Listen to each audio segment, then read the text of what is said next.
Well, hello everyone, it's Rita Nurmaliza and welcome back to Cerita.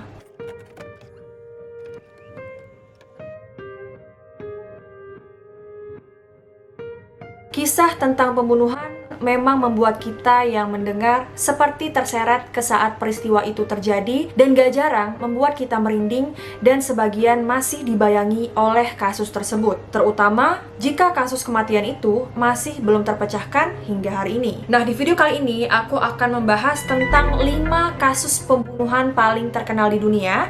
Jadi buat kalian yang penasaran apa aja kasus pembunuhannya, make sure to keep on watching. Oh ya, buat teman-teman yang baru di channel aku, selamat datang dan selamat bergabung. Jangan lupa diklik tombol subscribe dan juga aktifkan notifikasinya. Channel aku tayang setiap Selasa, Kamis, dan Sabtu, jadi make sure untuk tidak ketinggalan video-video menarik dari aku yang lain.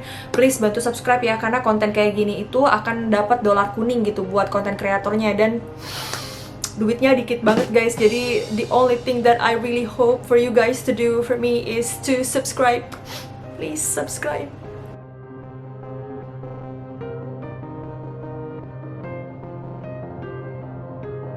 Yang pertama, kasus Lizzie Borden. 4 Agustus 1892, aktivitas seperti biasa dilakukan oleh keluarga Borden. Andrew memulai pagi harinya dengan beberapa bisnis di kota dengan meninggalkan putrinya Lizzie, seorang guru berusia 32 tahun, di rumah bersama istrinya, Abby, dan pelayan keluarga, Bridget Sullivan. Ketika Andrew kembali hari itu, istrinya tidak ditemukan. Lizzie mengatakan kepadanya bahwa Abby telah menerima surat dan pergi mengunjungi seorang teman. Tapi sebenarnya, Abby tidak pergi kemanapun. Pada saat itu, dia berada di atas, tergeletak mati dalam genangan darahnya sendiri. Sang ayah kemudian bersantai di sofa dan tidur siang, sementara Lizzie meminta Bridget untuk pergi ke toko di ujung jalan.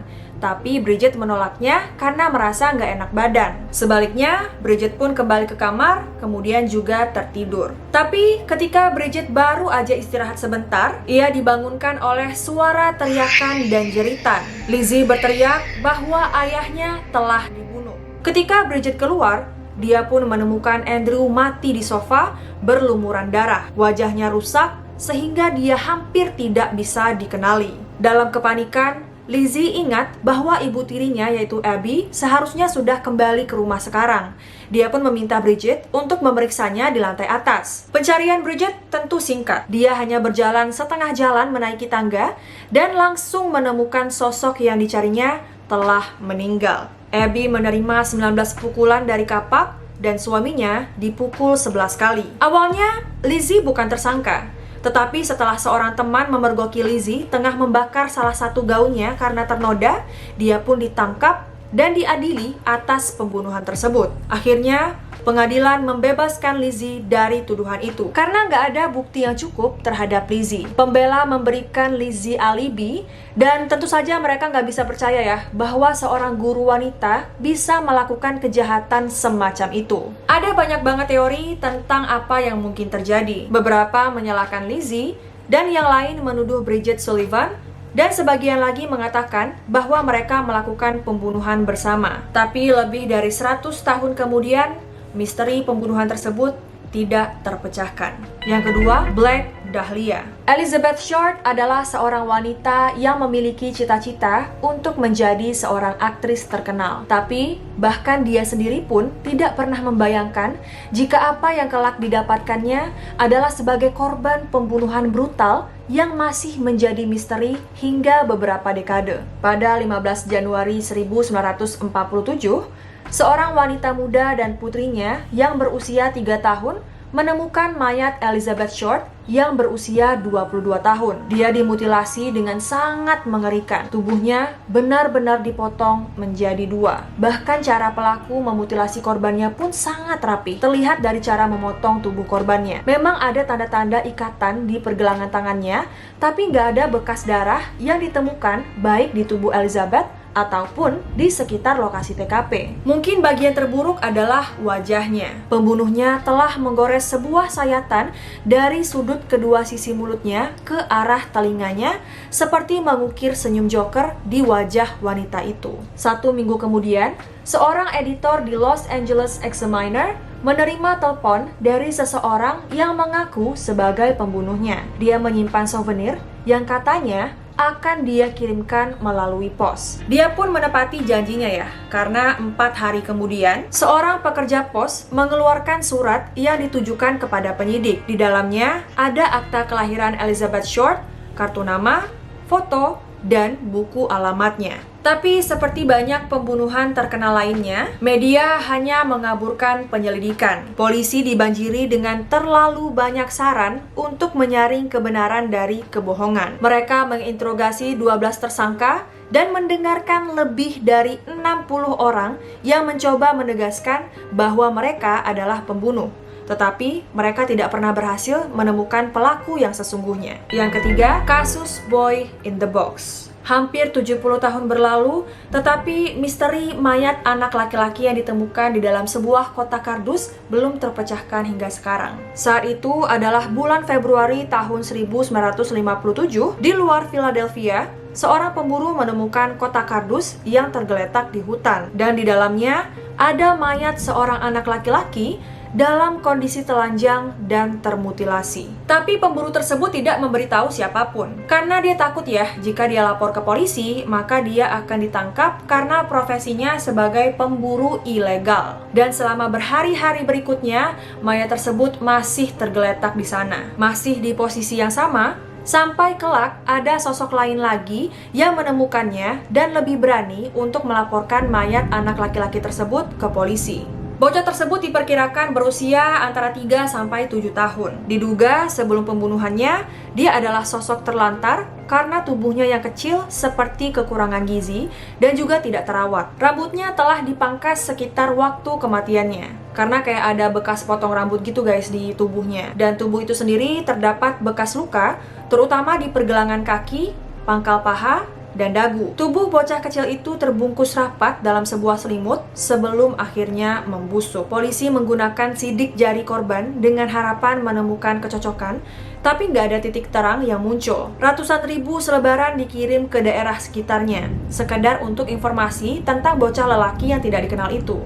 Tapi nggak ada seorang pun yang datang atau merasa kehilangan anggota keluarganya. Para penyelidik mencoba segala yang mereka bisa. Mereka menganalisis bukti dari TKP, kotak kardus, hingga selimut yang digunakan untuk membungkusnya. Namun, setiap petunjuk yang mereka ikuti hanya menemukan jalan buntu. Hingga hari ini, hampir 70 tahun kemudian, salah satu pembunuhan paling terkenal di Amerika ini masih belum terpecahkan. Gak ada yang tahu siapa anak itu sebenarnya, siapa orang tuanya, atau bagaimana dia bisa ditemukan dalam keadaan telanjang, dan siapa pelaku mutilasi yang sudah meletakkannya dalam sebuah kotak kardus di hutan. Tahun 1998, pemerintah Philadelphia memberikan nama pada nisan bocah malang tersebut dengan nama America's Unknown Child, atau anak Amerika yang tidak diketahui. Yang keempat, JonBenét Ramsey. Pembunuhan tragis JonBenét Ramsey yang berusia 6 tahun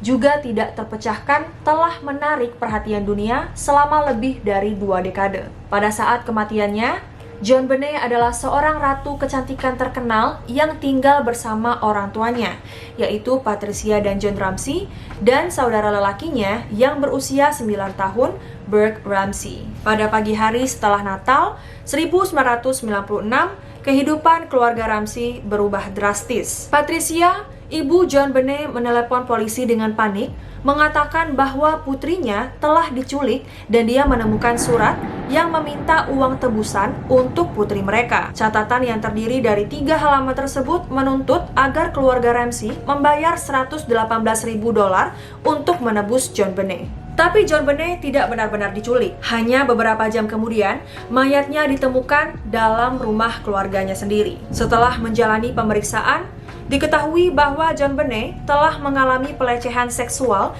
dan mengalami patah tulang tengkoraknya. Anak 6 tahun itu juga dicekik oleh peralatan yang terbuat dari salah satu kuas cat ibunya. Kematian John Benet dianggap sebagai kasus pembunuhan ya. Tetapi ada beberapa kesalahan yang dilakukan oleh polisi di tempat kejadian yang membuat sulitnya pelaku sebenarnya itu ditemukan. Keluarga Ramsey dicurigai karena cerita yang bertentangan dan fakta bahwa surat tentang uang tebusan itu ditulis di atas kertas yang didapat dari rumah mereka sendiri. Tapi akhirnya John dan Patricia tidak pernah didakwa atas kejahatan tersebut. Guys, hujan deras banget dan juga petir. I'm scared. Sementara Bert, kakak John Benet, juga dicurigai ya oleh beberapa orang. Banyak tersangka lainnya diperiksa dan diselidiki oleh polisi, tapi nggak ada titik terang.